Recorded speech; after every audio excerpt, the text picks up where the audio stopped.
The multiverse.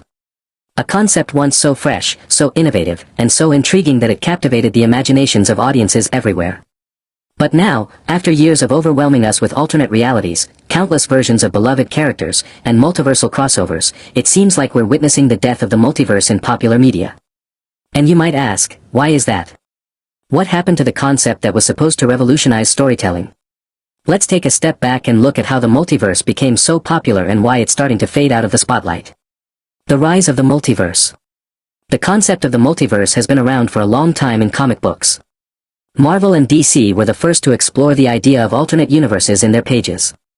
Over the years, these universes allowed both companies to take bigger risks, tell different kinds of stories, and give fans new versions of their favorite heroes.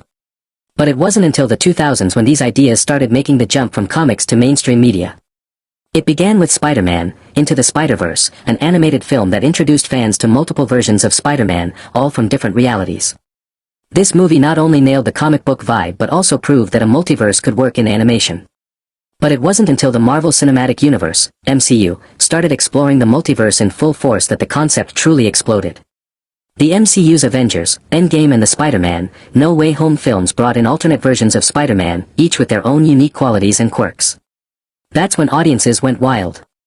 The multiverse concept became mainstream, and suddenly, every major franchise wanted a slice of the pie. From Doctor Strange in the Multiverse of Madness to the Flash TV series, the idea of infinite universes with infinite possibilities was everywhere. The potential for new stories, fresh takes, and alternate versions of characters seemed limitless. It felt like a never-ending well of creativity. Overexposure, the multiverse fatigue. However, just as quickly as it grew, the multiverse started to lose its magic. At first, it was exciting to see new versions of Spider-Man, or even the introduction of a new villain from another reality. But over time, it became clear that the multiverse was being used as a crutch rather than a creative tool. Studios began relying on it to create drama or to cash in on nostalgia, rather than using it to tell compelling stories. There was also the issue of oversaturation. When every film and TV show began to introduce its own multiverse, it became harder for audiences to care. It wasn't special anymore. You could no longer look forward to seeing your favorite characters in different forms because it became so commonplace. When you start seeing multiple versions of the same hero or villain across different projects, the excitement starts to wane. It's like watching the same thing over and over again, but with slight variations. And let's not even get started on the complexity of it all. The idea of alternate realities and timelines is fascinating, but when it's overdone, it starts to feel like a tangled web of confusion. Audiences had to keep track of so many versions of characters, so many different timelines, and so many rules that it was hard to stay invested. The multiverse, at its core, was supposed to open up possibilities, but it quickly became overwhelming. The consequences of overuse.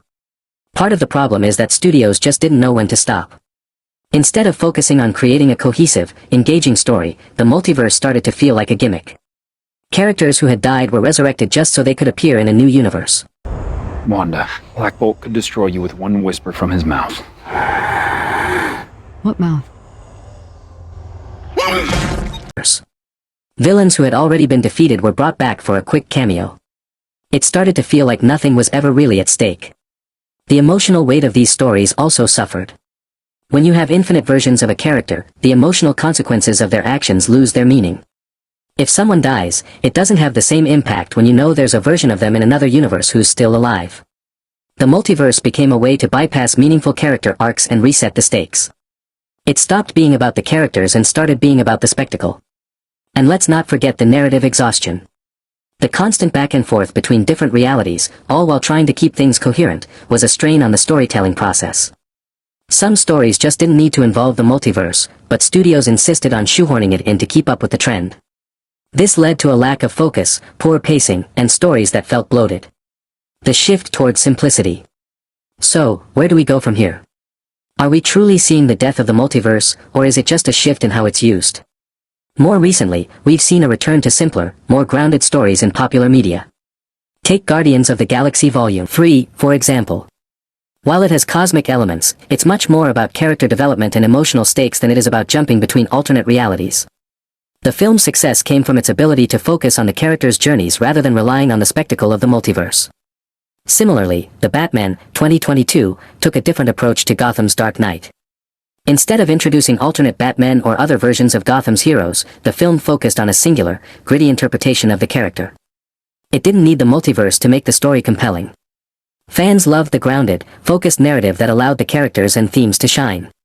Even on TV, we're seeing a shift towards simpler stories. Shows like The Last of Us don't rely on multiversal gimmicks to tell their stories.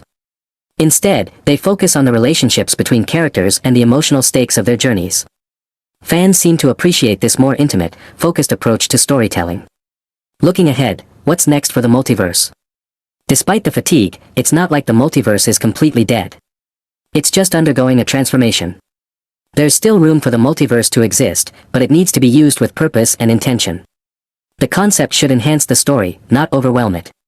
The key is balance, finding a way to keep the excitement of alternate realities without letting it overshadow the core of the narrative. We might see the multiverse return, but in a more refined, careful way. Instead of sprawling crossovers, creators could focus on telling deeper, more personal stories within the multiverse. It's about quality over quantity. The best use of the multiverse will be one that doesn't rely on gimmicks but instead creates a meaningful narrative that resonates with audiences. For now, it looks like the era of the multiverse is winding down.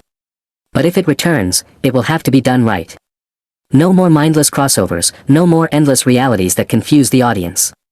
If the multiverse comes back, it needs to do so with a purpose, one that serves the story, not the spectacle. In the end, the death of the multiverse isn't necessarily the death of creativity. It's simply a shift in how we tell stories. It's a chance for studios to return to what really matters, telling compelling, emotionally impactful tales. And who knows? Maybe, just maybe, we'll see a multiverse done right again in the future.